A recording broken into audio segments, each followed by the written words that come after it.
미국이라 할지라도 전 세계 만약에 이론적으로 전 세계의 어떤 방송을 통해서나 어디서를 통해서나 학술지를 통해 공개적으로 기술 개발된 것을, 그것도 기술이 아주 구체적이고 채 특허를 형성하지 못했을지라도 지적재산권을 가지고 할 수 있습니다. ARM 같은 데도 영국의 반도체 회사지만 그렇죠. 설계 기술 하나만으로도 지적재산권을 형성해서 전 세계로부터 기술료를 거둬들이고 있습니다. 엄청난 큰 회사죠.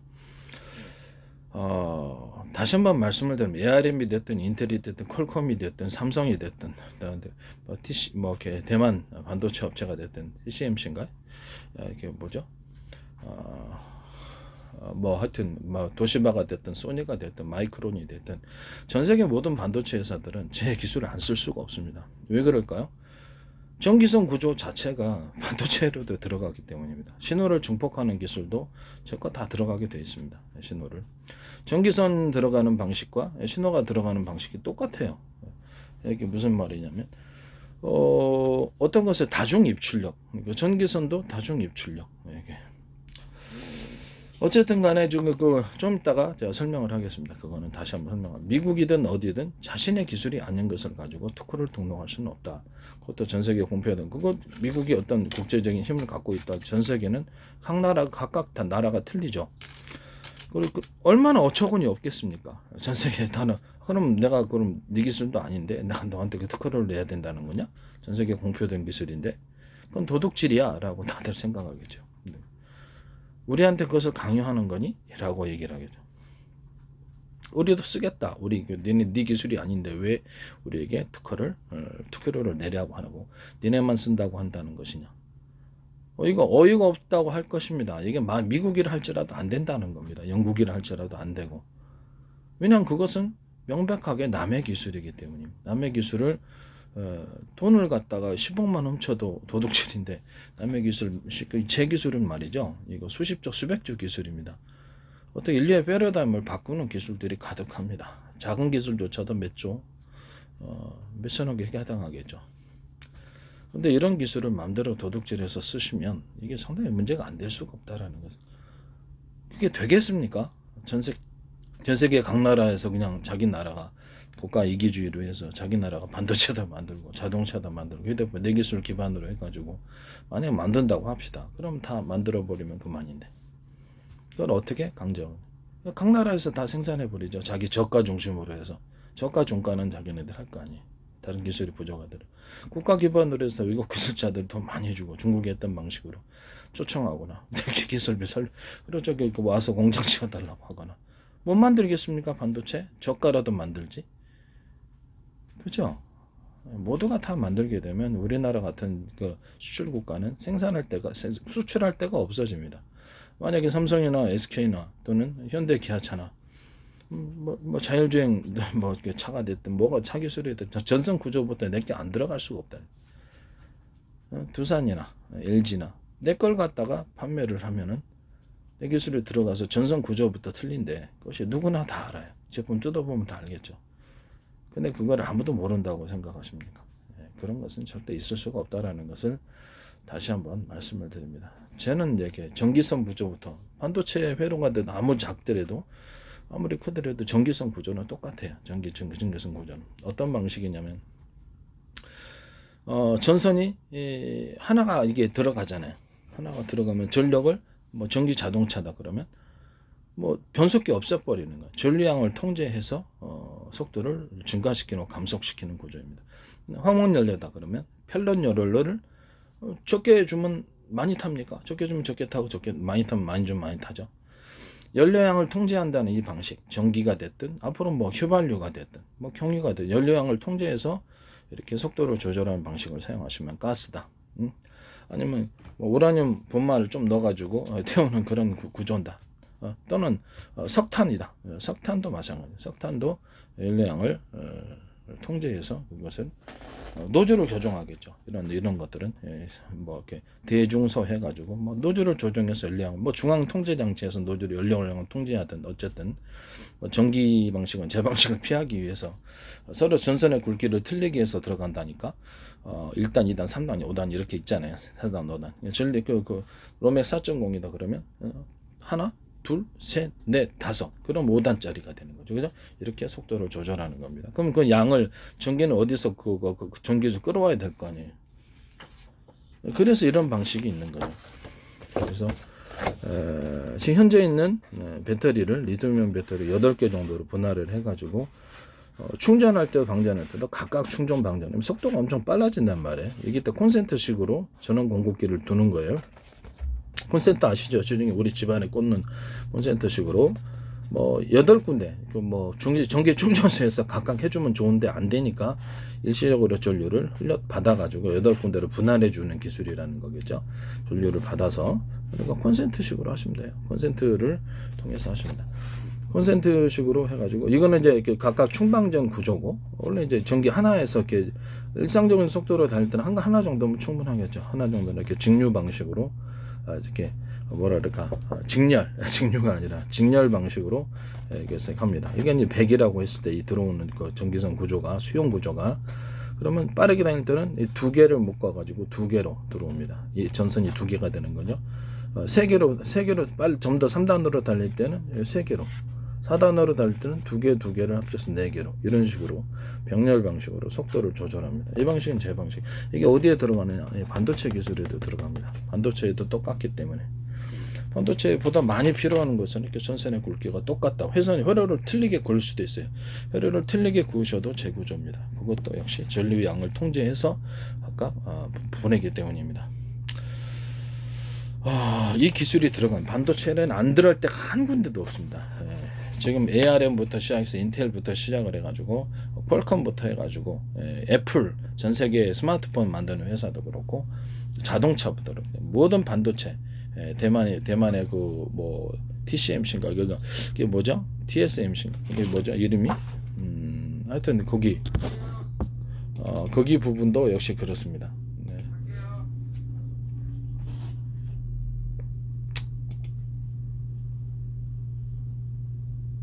TSMC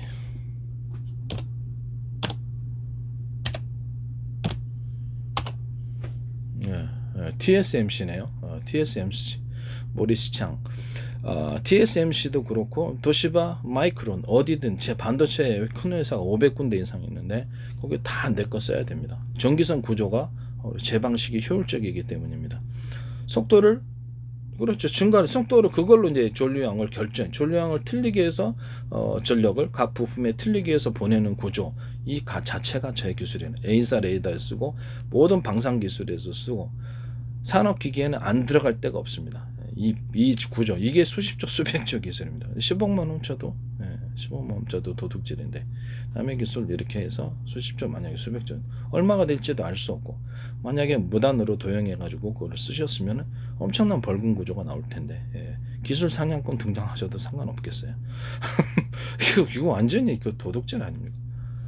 도덕제를 통해서 기업을 운영하면 자신의 기술이 아니기 때문에 다른 데서 만들어도 그렇죠. 기술을 주장할 수가 없어요. 너 왜 내 거 쓰냐 그러면 니도 도둑질 했잖아.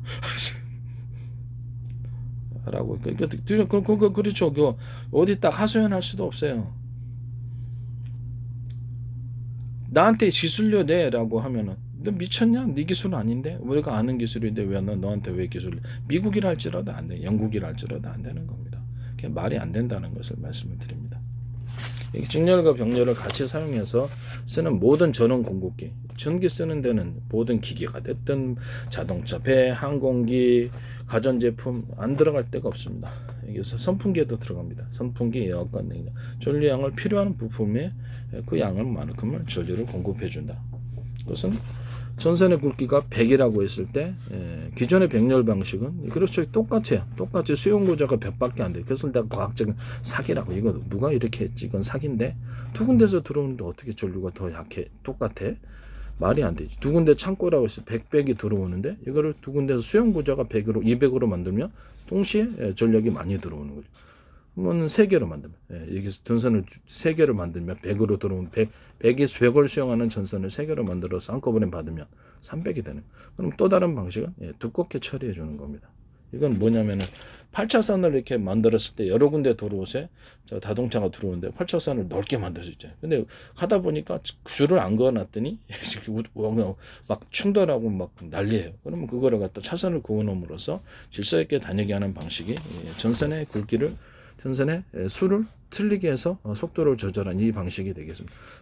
내 사단으로 달릴 때는 이 두 개를 한꺼번에 합쳐서 지금 YTN에서 전기모터 그 방식에도 339절, 639절 저거 내 방식인데 미친 사람이 아니고야 예비로 둘 수는 있어요. 직렬로 해가지고 예비로 둘 수는 있으나 하나가 이렇게 문제가 되면 하나가 예비로 둘 수는 있어요. 근데 그게 사실은 병렬 방식에 해당할 수 있습니다. 병렬 방식. 왜냐하면 다른 데서 그게 쓸데없는 일일 수도 있으니까.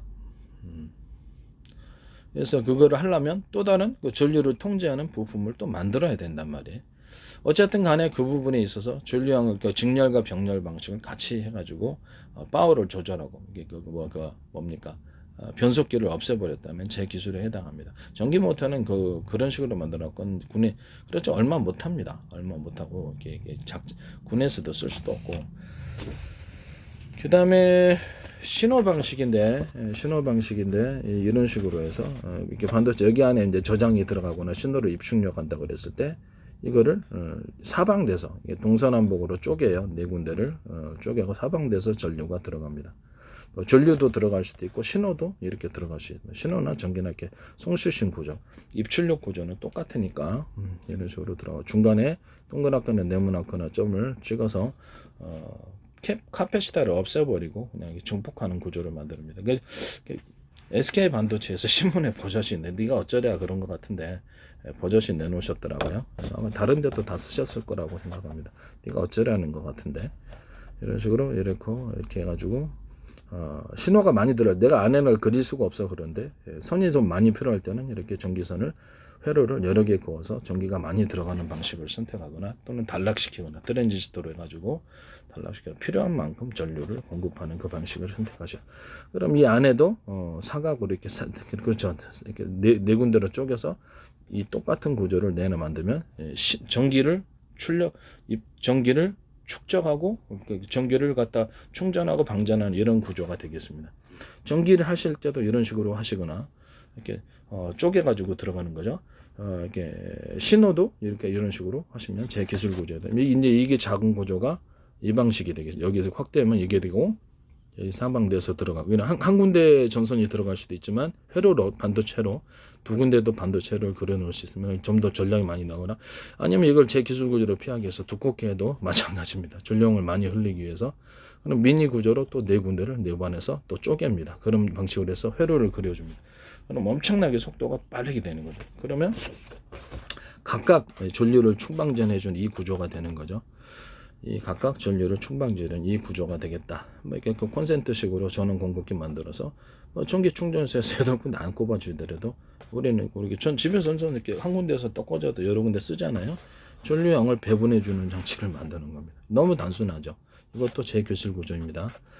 카패시터와 이게 리튬이온 배터리를 같이 해가지고 이렇게 분할해가지고 격벽 처리해서 안전하게 하고 온도가 올라가면 이상을 감지하는 그래서 경고해주는 그런 시스템 직렬과 병렬을 같이 쓰는 또는 이렇게 선을 두껍게 만들어주거나 수용 구조를 만들어서 선을 두 개로 쓰거나 똑같은 굵기라면 직렬과 병렬을 같이 쓰는 이 방식 이게 반도체 회로에도 들어가요. 이거 쓰시면 제기술 구조에 다음 전반도체 충전과 방전 구조에서 이렇게 제가 라우터 기술에서도 얘기했었죠.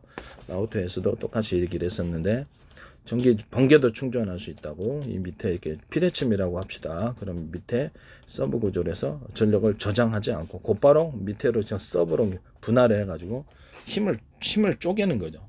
전류 양이 너무 크니까 작은 거로 쪼개 가지고 수십 군데 수백 군데 수천 군데를 만들어서 분할해 가지고 수용하는 구조입니다. 이게 번개도 충전, 전기 충전 구조와 방전 구조를 이 기조로 하시면 제기술 구조에 해당합니다. 레이저를 만약 레이저 공격 무기다 아니면 레이저를 갖다가 뭐 어떻게 반도체에 레이저 시각하는 그런 게 쓰실 때도 이것도 역시 거꾸로 수많은 레이저를 동원해서 하나도 모아주고 이렇게 거꾸로 하시면 그거 방식도 제 기술. 힘을 강하게 모아줄 수 있어요. 이 방식도 제 기술입니다. 그럼 이거를 전기 충전도 할 수 있지만 신호도 그렇죠. 신호도 이렇게 처리해 줄 수 있는 거예요. 신호도 똑같이 이것을 이렇게 하나 신호 들어오면 수없이 뭐 들어갈 때가 많다면 이렇게 수없이 쪼개가지고 들어가는 신호 방식과 전기 충전 방식, 신호를 입출력하고 전기를 입출하는 이 방식이 제 기술구에 해당한다는 말씀드립니다.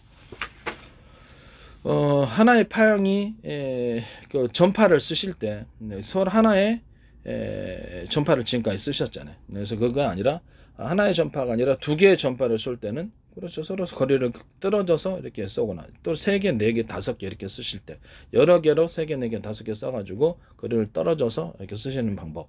그래가지고 각도를 틀리게 해서 전파를 이렇게 보내는 방법. 그래갖고 뭐 이렇게 거리를 측정한다거나 레이더에 쓰시는 방법. 또는 이것을 전파로 사용할 수 있어요. 그러나 똑같은 전파라면 아무래도 좀 문제가 있겠죠. 그래서 그렇기 때문에 똑같은 전파는 또 두 개로 보내고 나머지 하나의 전파만 가운데 좀 다른 걸 보내가지고 그것도 이제 전략의 양을 틀리게 해서 보낸다. 그러면 제 방식이라는 거죠. 전략의 양을 틀리게 해서 보내면 나머지는 이제 공간 중에 통로를 형성하는 식으로 가고 보좌한다는 거죠. 멀리 가도록 가운데 것이 전파가 이렇게 공중에 흩어지지 않고 직선으로 가서 전투기에 부딪히면 순간적으로 딱 융합이 돼갖고 강하게 열이 발산해서 전투기 기판각 조종사들을 이제 공격하게 되겠죠. 열로서 이렇게 해서 떨어뜨리는 방법. 그러면 이게 통신 방법으로 사용하셨을 때는 이거 그렇지 이게 이 기술 구조가 왜 중요하냐? 멀리 가기 때문에 멀리 빠르게 간다는 거죠. 신호가 멀리 빠르게 중간에 소멸되지 않고 한다면 매우 그렇죠.